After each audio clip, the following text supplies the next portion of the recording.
This study was done by a group of people from Greece. I'm a friend and knowledgeable of Dr. Athanasios Evangelio. We worked together in the epilepsy area years ago. I have a lot of confidence in his ability because he is one of the few people that really understands how to use diet therapy for neurological disease. So he had a publication several years ago where he was one of the first publications showing that ketogenic metabolic therapy could manage autism. And he was working in the epilepsy field for many, many years, had great familiarity with how to design and implement diet therapies for various neurological diseases. When I spoke to him many years ago, I said to him we should start to think about doing this for brain cancer patients. And he was very enthusiastic about that because we had done so much work on preclinical studies on brain cancer.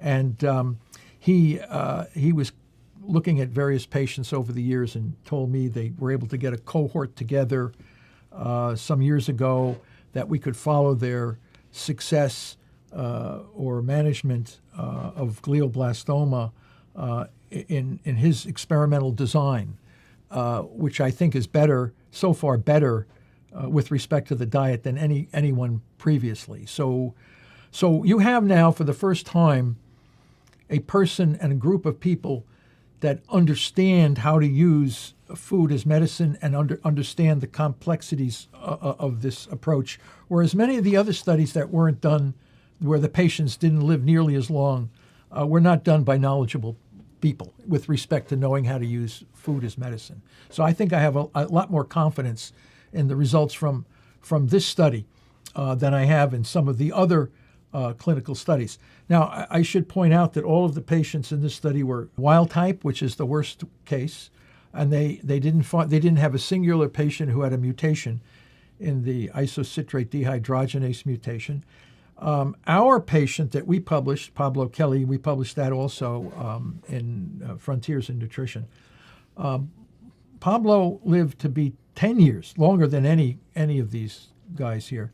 But he had an IDH1 mutation, which I should point out, and they did mention it in here, leads to a longer overall survival for people that have glioblastoma, having that mutation. And then the field went and reclassified glioblastoma with or without the IDH1 mutation. So they call patients who have the IDH1 mutation as malignant astrocytoma 4, whereas the patients that don't have the are wild type, that don't have are glioblastoma. So and these names are extremely ambiguous at best. These guys make a big deal out of this. I know this classification stuff. A lot of it's bogus. You can get different results, different viewpoints. When we did our study on our glioblastoma patient, Pablo was diagnosed as a glioblastoma. Okay, I gave the slides to several groups of pathologists to confirm the diagnosis as glioblastoma. So all of these centers call them glioblastoma based on their histology. After people realize that you have a glioblastoma with an IDH1 mutation, they live longer. So we have to reclassify these guys just based on the IDH1 mutation. But histologically, you wouldn't call them any different. They all look very similar. So the IDH1 mutation produces a metabolite called 2-hydroxyglutarate, which restricts the glycolysis pathway, which, as people know, are drivers of cancer, the glycolysis. So if you have a mutation that restricts glycolysis, you're naturally going to live longer. And that was what our patient. Now, the difference is there's several different differences. Okay, so the Greek study used only 18 people that did not have an IDH1 mutation. Because if you did the IDH1 mutation, you see, people would say, you got extra survival because you had some guys that had this inhibitor of the glycolytic pathway, which is the IDH1. So they made sure that they didn't have any of these IDH1 kinds of people. Number one. Another difference is that all of these people in the Greek study received the standard of care, which is surgical debulking, followed by radiation, followed by with some steroids and some temozolomide, which is an alkylating agent that causes can cause a lot of diarrhea, inflammation, and all this kind of stuff. But in any event, so there were differences between our long-term 10-year survivor and these folks. Pablo never took radiation, never took surgery at first. He waited 3 years, so we changed the standard of care dramatically because the patient himself did not want standard of care. Okay, so let's look a little bit more detail at this, our Greek study, successful application of dietary ketogenic metabolic therapy in patients with glioblastoma, a clinical study of 18 people. And look at what they did. So the patients all had standard of care. That means they had surgery and they had radiation. And despite that, those that could adhere to this diet, which was a calorie-restricted Mediterranean diet, which again was far more palatable and easier to adhere to than some previous other clinical studies where we eat more lard and things that were not as palatable as this Mediterranean diet, which consisted mostly of salmon, sardines, avocados, various kinds of olive oils, and some vegetables. But the meat, the protein came largely from sardines and salmon. It wasn't too terribly difficult. To me, it would seem that people should be able to follow. I could follow something like that. I mean, it's not like salmons and sardines, avocados. I mean, this is not so drastically different, calorie restricted. But it was very interesting. Of the people who adhered to the diet, there was 6 out of 18 that adhered to the diet, and 4 of them survived beyond 3 years. The other thing too, let's look at overall survival for glioblastoma. The median survival today is between 8 to 15 months, which is very similar to what was found in 1926 by Bailey and Cushing. So we really haven't made any major advance in managing glioblastoma in just about 100 years. 100 years, no advance. That's what I always found to be striking, right? Think about it. You got the Webb telescope that's circling the Earth 1 million miles, looking at the origin of the universe, and we still haven't made any advance in managing glioblastoma. Why is that? Well, first of all, the tumor is aggressive. There's no question about that. If you don't do anything, you could live to be 8 to 15 months if you don't do anything. Now, if you have standard of care, which is surgical debulking, followed by radiotherapy, together with temozolomide, you can live maybe to 17 or 18 months. Maybe you could push out 24 months, but not much advance in doing those things. So we published a paper in 2010 in Lancet Oncology, and we followed this up with more recent papers. Why is it that these glioblastoma patients don't survive for very long? And the answer is because of the treatments they receive. We now know unambiguously that these tumor cells are driven by the sugar glucose and the amino acid glutamine. Those are the 2 predominant fuels that drive the dysregulated growth, and we know they can't switch to ketones or fatty acids. We have done this over and over and over again and looked at dozens and dozens of studies. So knowing that the tumor cells thrive on glucose and glutamine, then you treat the patients with radiation, and radiation drives blood sugars through the roof. Radiation by itself makes the blood sugar go very high. When you irradiate the brain, it gets hot and swells. And in order to reduce the swelling, you give steroids. And steroids, like dexamethasone, also elevate blood sugar. So two of the procedures that you are using, radiation and steroids, elevate blood sugar, which is the fuel for the tumor. When you debulk glioblastoma, that means to surgically resect it, almost invariably, you never get the whole tumor. Almost all surgeons will say, we got most of course you got most of it. You got whatever you saw. But it infiltrates into the local area and you can't see that. And the tumor cells migrate to distances away from the central mass, and you never get that. So they always say, oh, yeah, we got most of it. Of course, you get 95, 98%, but you left 2% that'll come back and kill you. Now, you take the tumor out, you create a wound. As soon as the patient recovers from the wound of debulking, you then give them radiation, and the radiation makes the sugar go through the roof, and you give the steroid to reduce the swelling from the radiation, and that makes the sugar go higher. And not only that, when you irradiate the brain, you have a tendency to break apart. There's special connections between neurons and glia in the brain that have a glutamine-glutamate cycle. I'm going to go into the neurochemistry. You just have to know about the neurochemistry of how your brain works. When one neuron signals another neuron, it secretes, releases a neurotransmitter called glutamate. Glutamate is an excitatory neurotransmitter, and it goes from one neuron to the other in a gap, but it has to be removed as quickly as possible. Otherwise, it will create a seizure, and the glial cells take up the glutamate and convert it back into glutamine and then pass it back to the neuron. You have this very tight cycle. When you surgically debulk and irradiate, you break that cycle. You free up massive amounts of glutamate, which are excitotoxic molecule. The glial cells will now take up the glutamate and convert it back into glutamine and dump that into the microenvironment. Any tumor there is going to suck down that glutamine like there's no tomorrow.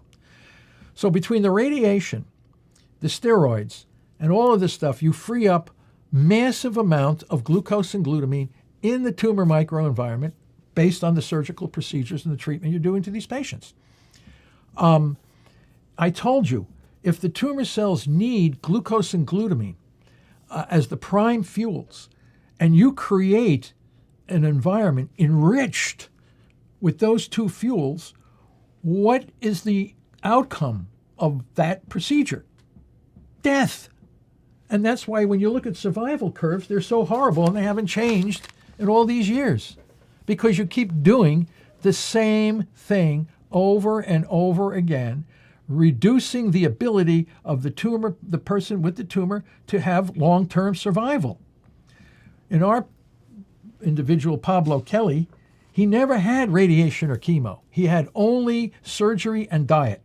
And he lived for 10 years, and he died from his fourth surgical debulking from a cerebral hemorrhage, and nothing to do with the cancer. In this new study, the physicians here were forced or had to do standard of care. So their patients were debulked, irradiated, and given temozolomide. Despite that, the diet that they used was able to successfully maintain viability in several of these patients that maintained the diet. Only one died before the 3 years. The others made 3 years, which already is twice as long as you would have it if you did standard of care without this ketogenic metabolic therapy. So 15 to 16 months is the median survival for people getting standard of care, and now you've introduced a therapy on top of standard of care, and we're able to double the survival, even more than that. That's quite remarkable. I think that's because the people doing this study, number one, are very knowledgeable about how to use diets. They used a Mediterranean, calorie-restricted Mediterranean diet. The interesting thing is the people who did not maintain the diet, only one of these people made the 3-year survival, whereas 4 out of 6 made of the people that could maintain it survive for the 3 years and longer.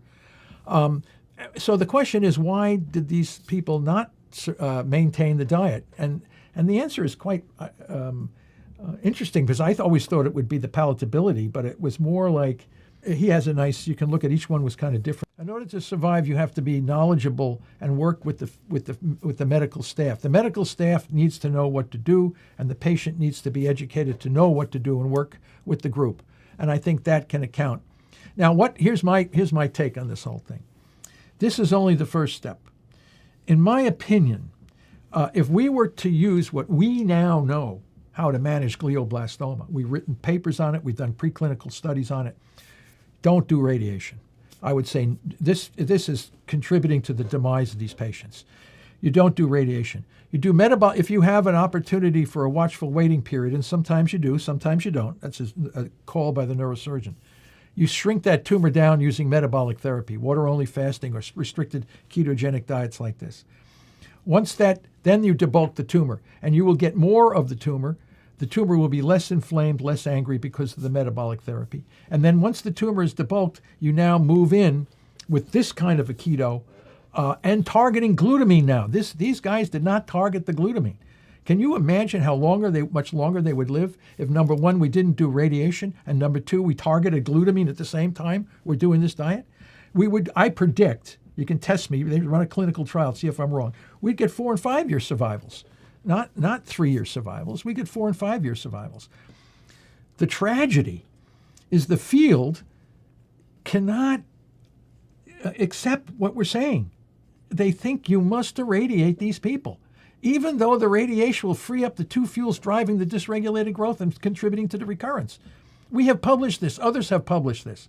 Why would you treat another human being with fuels that are going to make the tumor grow faster? Makes no sense. So something has to change. This is only the first step. So the next step would be, let's not irradiate these people, the GBM, and let's give them glutamine targeting drugs at the same time we're using this restricted Mediterranean ketogenic diet. What is wrong with this? Someone has to go to these, and I went there, I gave them lectures, and they seemed to, it was like they were deer in headlights. I don't know. They were staring at you. They almost couldn't understand what I was saying. Don't irradiate the brain. Is that hard to understand? So I think we're going to get much better survival. But the patients have to know this. They want to see the outcome. They want to see their destiny. Have them look at the survival curves using standard of care. It's abysmal. Why is that? Because the very treatments they're doing are contributing to the recurrence of the tumor. But this study is an eye-opener, because there was 18 people. Was a clear difference between those that adhered and those that didn't. And I'm telling you, the ones that adhere, if they don't get irradiated and we target their glutamine at the same time, I think we're going to get 4 and 5 year survival. Well, I think we're learning more about educating the patients. Like there should be no reason why you would fall out of the study, especially if the diet is palatable.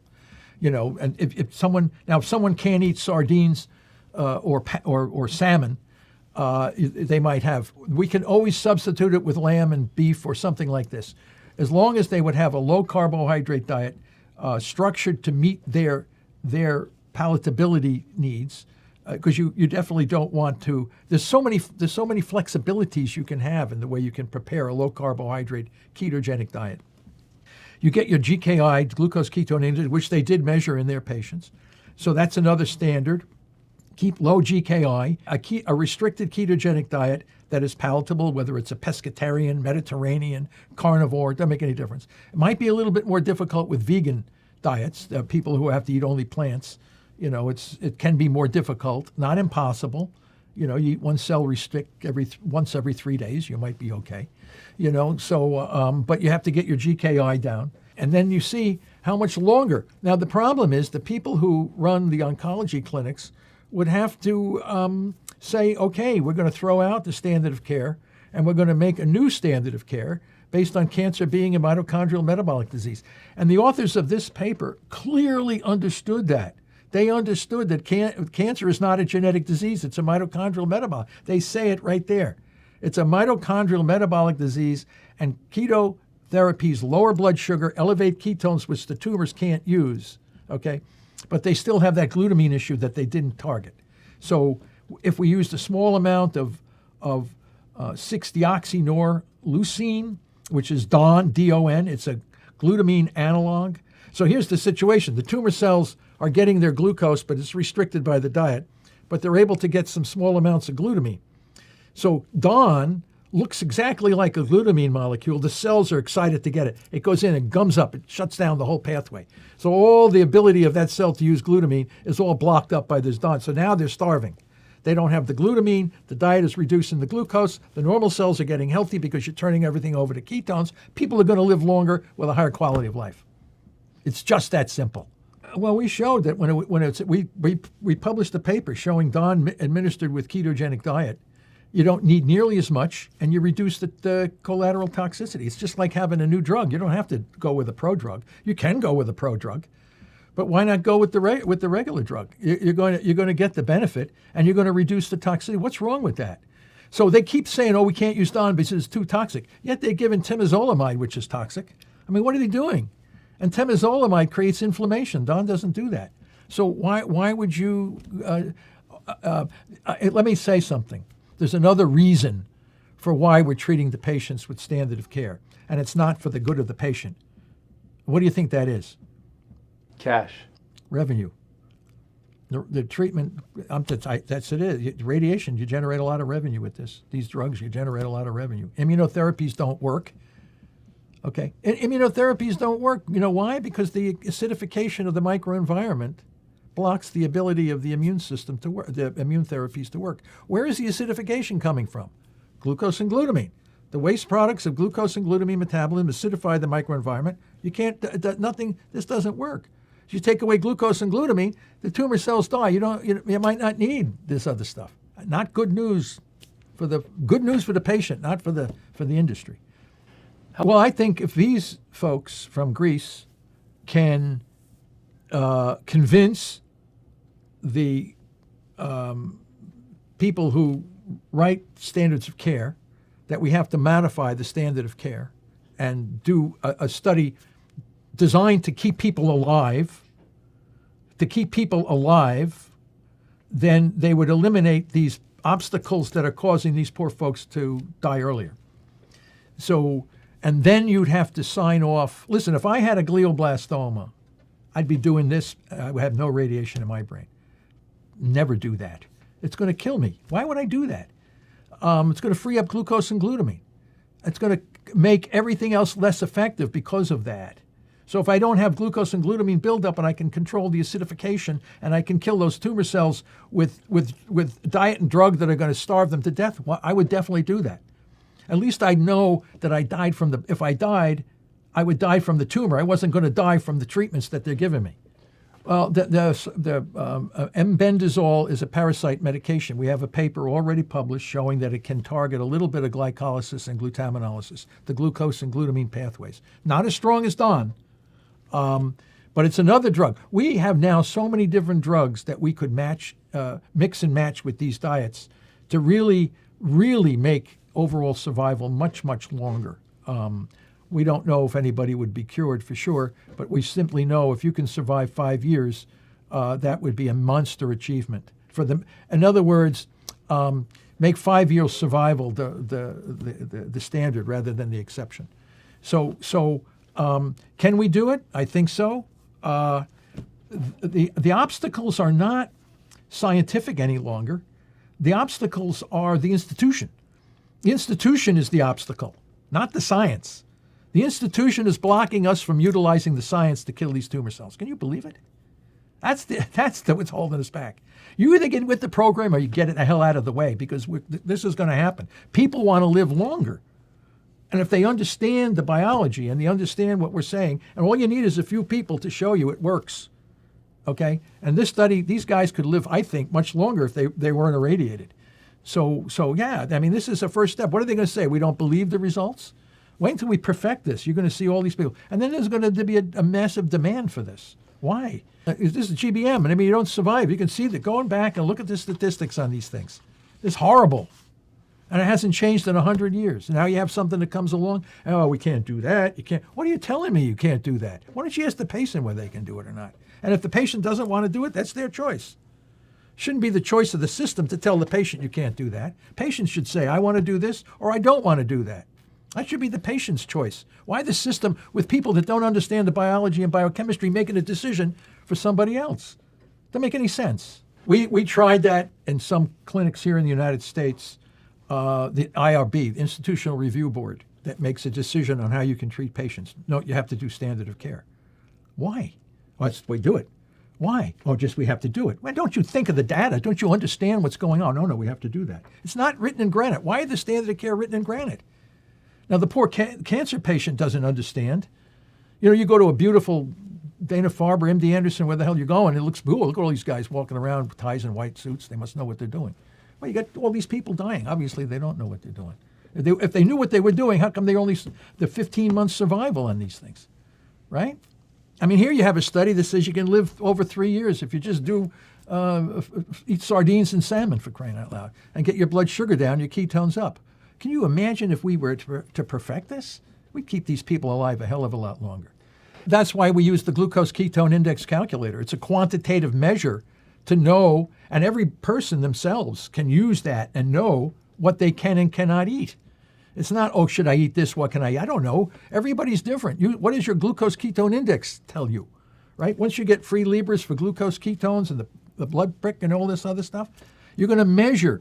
Every person is a different metabolic situation than another person, right? So every person will know what their GKI. You get your GKI, glucose ketone index. People say, what's a GKI? There's 1,000 web shows on GKI, just glucose ketone, and they have everybody showing you out there what to do. We developed that here at Boston College.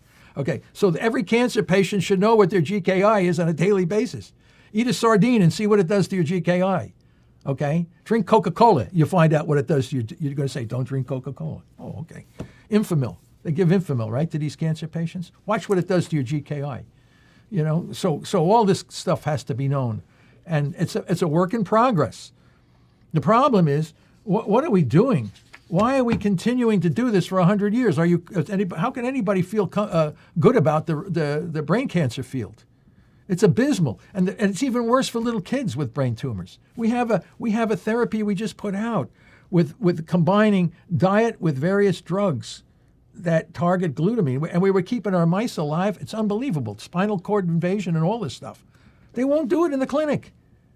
You tell me why. You got a mother and father, their precious child there being brutalized by the system, and if they survive, they have brain damage and all this other kind of stuff. That doesn't have to happen. I don't know. It's just brutal. It just doesn't make sense. Yeah, well, don't forget, when you elevate ketones in the blood, it also restricts the availability of cells to use glucose. So ketones themselves become a blocker of glucose utilization. And then you put exercise on top of that.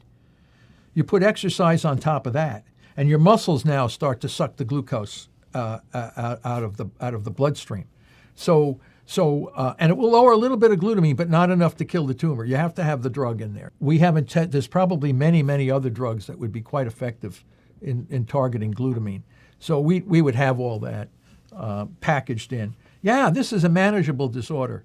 I feel so bad that all these poor people, when they're diagnosed with glioblastoma, they already, they can pay off their life insurance thinking that they're not going to survive. This is nuts. So we got to keep these people alive with a higher quality of life, and we can do it. We can do it, and we're the ones that started all this stuff, for the crying out. Nobody was doing this before us. And this is just the tip of the beginning. Wait until we perfect this.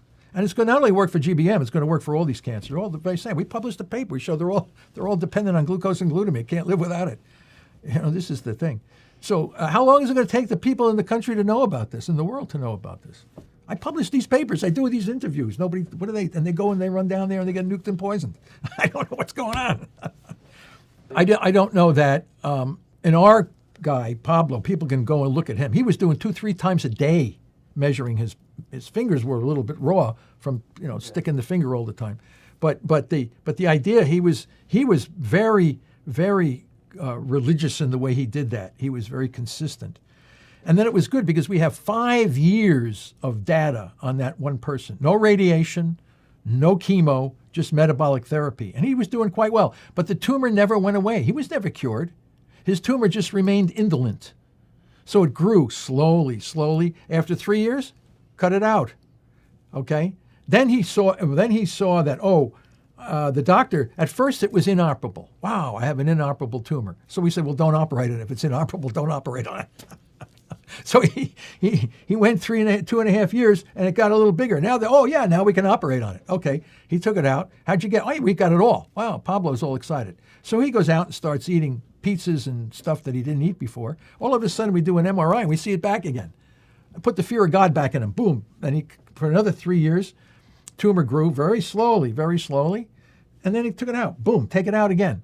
Great. In the meantime, he gets married, has a couple of children, and he does a third. And then on the fourth surgery, we were talking to him a week before he died. He was fine. He could have outlived me, for crying out loud.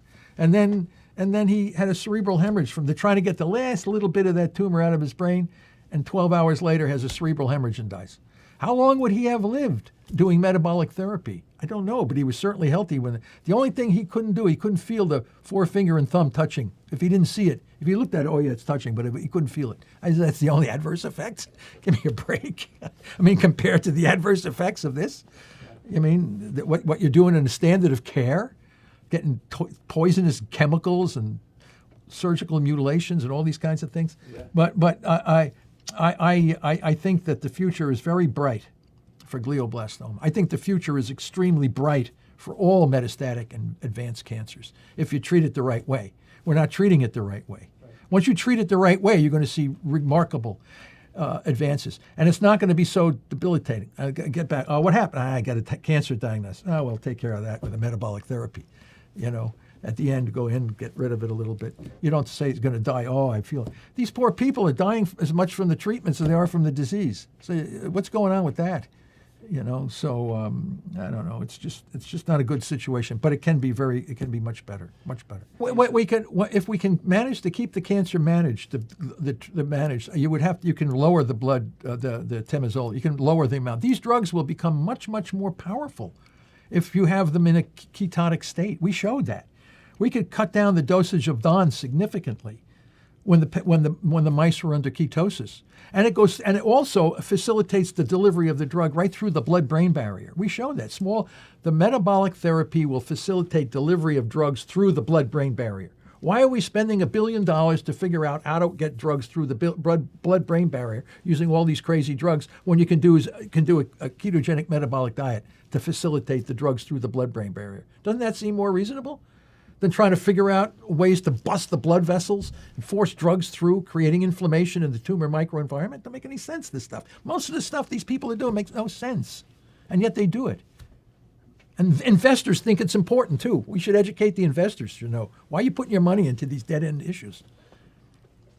We'd have to do a further study to know to what extent is it the ketogenic metabolic state or the addition of drugs. We're not against all parts of the standard of care, okay? We can use immunotherapies that might work much better if you don't have acidification in the microenvironment.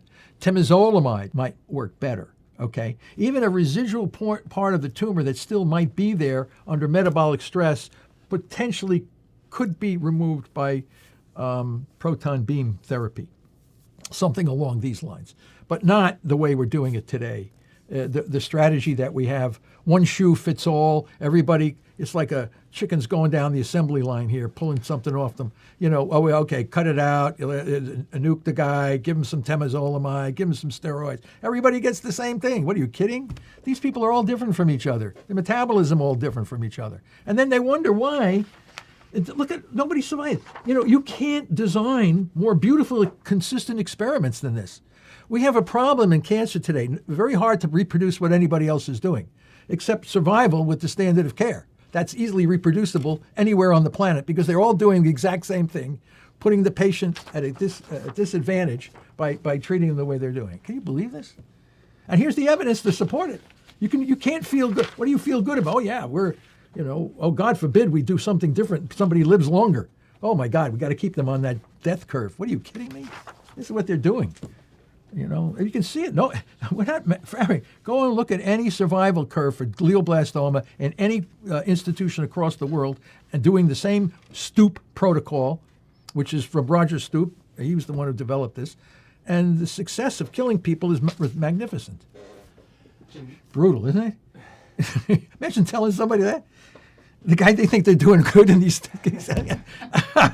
Well, I think this is I think we can certainly We have to modify the standard of care. It has to be changed if we're going to. Why don't we have enough success from what we call historic controls? That's what we do. These data have been reproduced in clinic after clinic after clinic everywhere. So it's so unbelievably reproducible. So if you have a new therapy, and instead of the median survival of 15 months, the median survival is now 48 months, and you see that on a regular basis, are you telling me that's not something that works? Are you saying now, oh, we can't use those data? What, are you kidding me? And if you have a glioblastoma, what are you going to go to the standard of care? And they don't. I don't. You know. And they always tell the patient, yeah, it's not curable, which is true. But we're looking at maybe 15 months if you're lucky. A lot of people dying in less than a year. Look at how many people are already dead in less than a year, 9 months.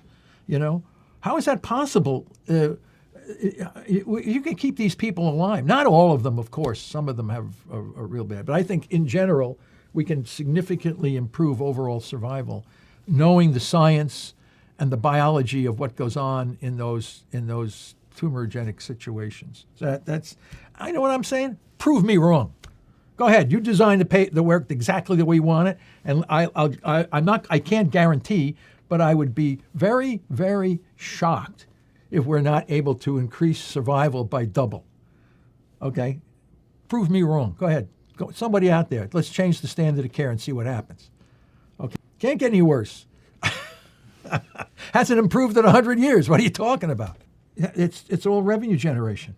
And when you tell them that, they get upset. And they say, well, why do you not do it? Oh, no, we have to do it. Why? Oh, no, we just do it over and over again. Hospitals make a lot of money on radiation. Well, they said that if you don't do anything, which is called best supportive care, okay, you got to know what that term is, best supportive care. Make the patient comfortable.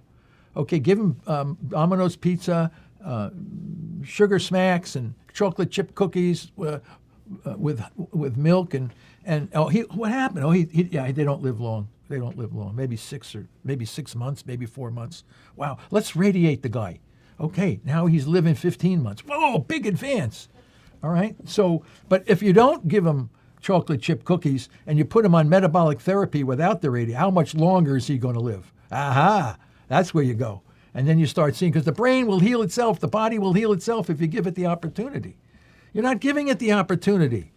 You know what I mean? Who wants to have their head irradiated, for crying out loud? Right? Oh, this is really smart. Right?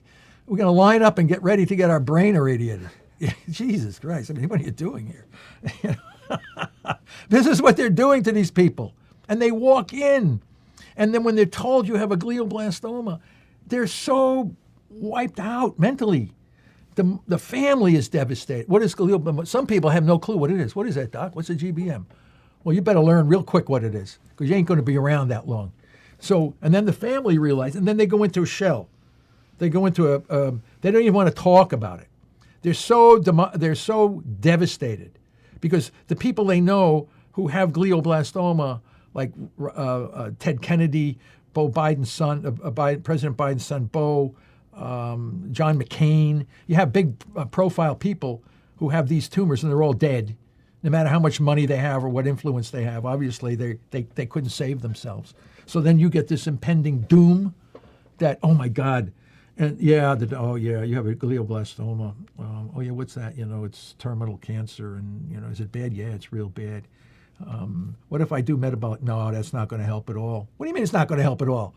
Do you know the science behind that? Did you understand the science? No, I really haven't looked into it. Well, why the hell didn't you look into it and find out? These guys tried it. They're living longer than most of the other people. Where are they on the chart? They're way out here. They're out in this zone. So does that mean it? Yes, that means it's possible to do it. Absolutely, and it will happen when people start realizing how to treat people the correct way. Once they treat the correct way, you're going to get much better results.